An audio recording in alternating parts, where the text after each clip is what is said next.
Hello, friends. Once again, welcome to all of you in Agri Friends Club channel. Today, we are going to discuss AFO Series 5. In this lecture, it will consist of 20 questions. So, let's start. First question.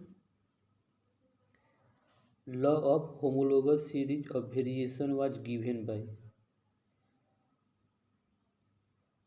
Homologous series का जो नियम है वो किसने दिया था? And the options are option number A Dalton, Lamarck, Fleming या option number D N I वेबिलोन. So law of homologous series of variation was given by N.I. Vavilon. So option number D is the right answer of this question. N.I. Vavilon gave the law of homologous series of variation. Next question.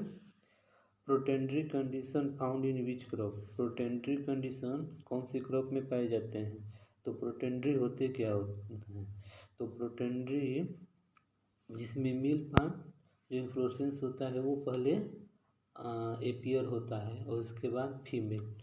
जो female अगर पहले female आता है तो उसको हम लोग बोलते हैं प्रोटोकाइनियम. So but question here is protandry condition. तो प्रोटेंड्री जिसमें मिल पार्ट पहले अपीयर होता है तो इस कौन से क्रॉप में होता है? In the options are rice, wheat, sugar cane या maize crop. So right answer of this question is option number D, maize crop. In maize crop protandry condition found. तो जो मीज क्रॉप होता है उसमें मेल पार्ट को क्या बोलते हैं? मेल इन्फ्लोरेसेंस को टेसल बोलते हैं और फीमेल को सिल्किंग. और मिज क्रॉप के बारे में तो जानते ही होंगे. ये C4 प्लांट है, क्रंजन आइटम में पाया जाता है. और AICRP all India coordinated research project वाला जो शुरू होता है वो मिज क्रॉप पे ही शुरू हुआ था 1957 में. और मिज क्रॉप को सीरियल्स का क्वीन बोला जाता है. Next question. Purpose of bagging is to prevent. जो बैगिंग किया जाता है स्पेशली ब्रीडिंग में बैगिंग का प्रयोग किया जाता है. तो जो बैगिंग किया जाता है वो बैगिंग का पर्पस क्या होता है? So purpose of bagging is to prevent. Bagging क्यों करते हैं? And the options are self pollination crop में या क्रॉस पोलिनेशन या ऑफन क्रॉस पोलिनेशन या all. So what will be the answer? So right answer of this question is self pollination. Self pollination में bagging किया जाता है.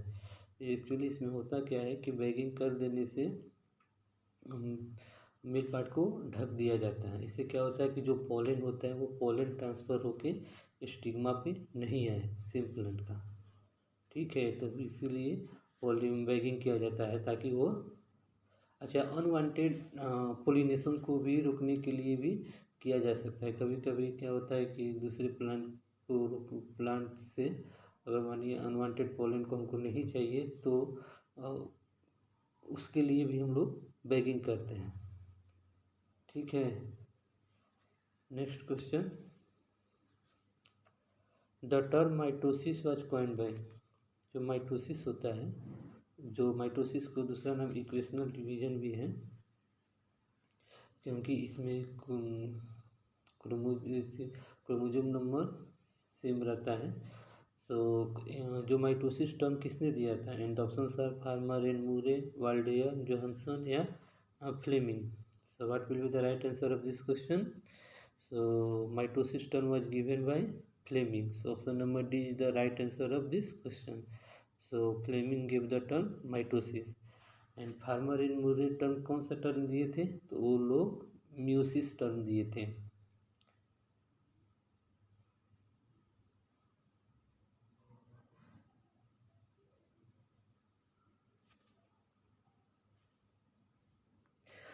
सो mitosis term दिए थे Fleming in.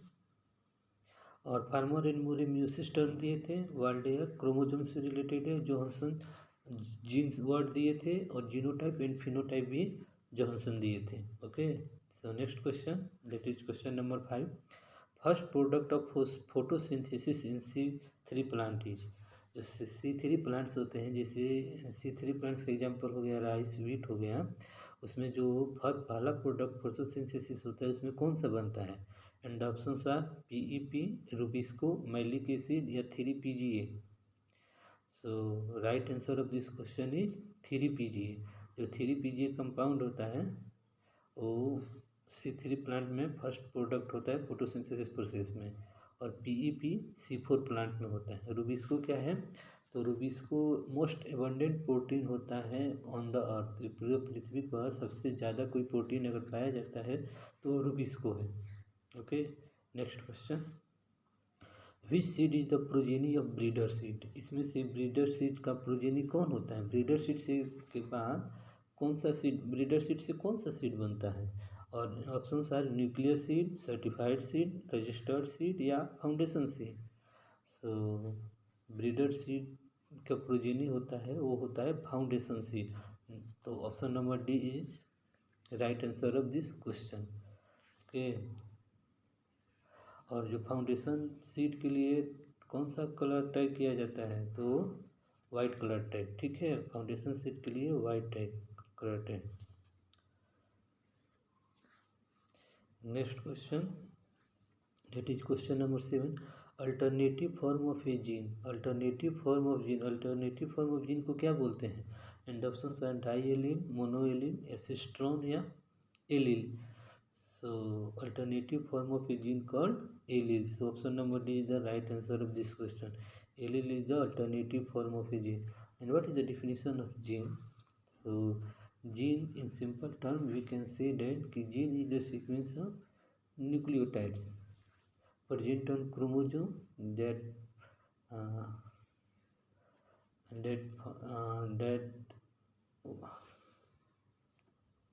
codes for a particular protein। सो ये gene जो sequence होते हैं न्यूक्लियोटाइड्स के और क्रोमोसोम पे प्रेजेंट होते हैं और किसी प्रोटीन को कोड करते हैं, और कुछ ऐसे भी होते हैं जो कोड नहीं करते हैं, जैसे कि regulatory gene and all. Okay, next question, that is question number 8, काफिर 60 इज रिलेटेड विद। काफिर 60 जो मेल स्टेरिलिटी के लिए रिस्पॉन्सिबल होता है, ठीक है, तो काफिर 60 किस क्रॉप से जुड़ा हुआ है? एंड द ऑप्शंस आर मेज, वीट, क्लस्टर बीन या sorghum। So right answer of this question is option number D, sorghum। काफिर 60 is related with sorghum crop। And sorghum crop को दूसरा नाम कैमल बी क्रॉप भी बोलते हैं, क्योंकि बहुत हार्डी और ड्राउट कंडीशन को ही टॉलरेट कर लेता है। ठीक है, तो काफिर 60 is related with sorghum crop, that is option number D। Next question, most abundant form of RNA। RNA का जनरली 3 फॉर्म होता है, तो RNA का कौन सा फॉर्म है जो सबसे ज़्यादा पाया जाता है? Most abundant form of RNA and options are mRNA, tRNA, single stranded RNA, ribosomal RNA। What will be the right answer of this question? So most abundant form of RNA is rRNA, that is ribosomal RNA, that is found in 18%, 80% total of 80% of total RNA। और mRNA कितना पाया जाता है? mRNA 5 से 10,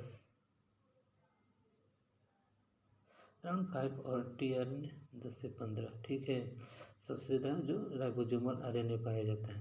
ribosomal RNA सबसे ज़्यादा जो 80% पाया जाता है टोटल RNA का। ठीक है, next question, that is question number 10, segregation occurs during. Segregation किसके दौरान होता है? And the options are mitosis, mitosis, aborting या मियोसिस।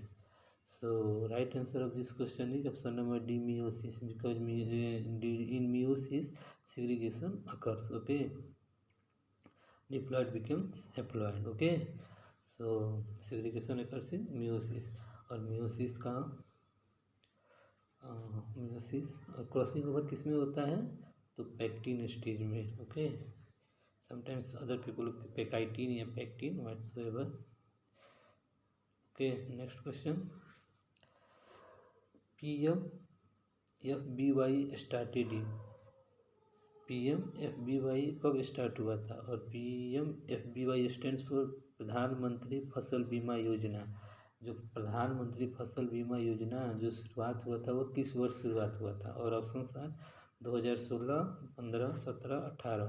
तो कब शुरू हुआ था? तो प्रधानमंत्री फसल बीमा योजना स्टार्टेड हुआ था 2016 में।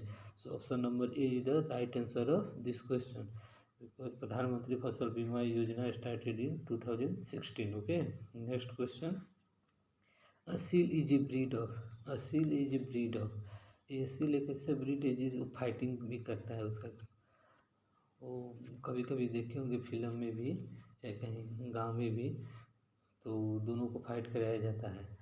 तो असील को किसका ब्रीड होता है? वो होता है चिकन का। ठीक है, तो Aseel is a breed of chicken. So option number C is the right answer of this question. Next question.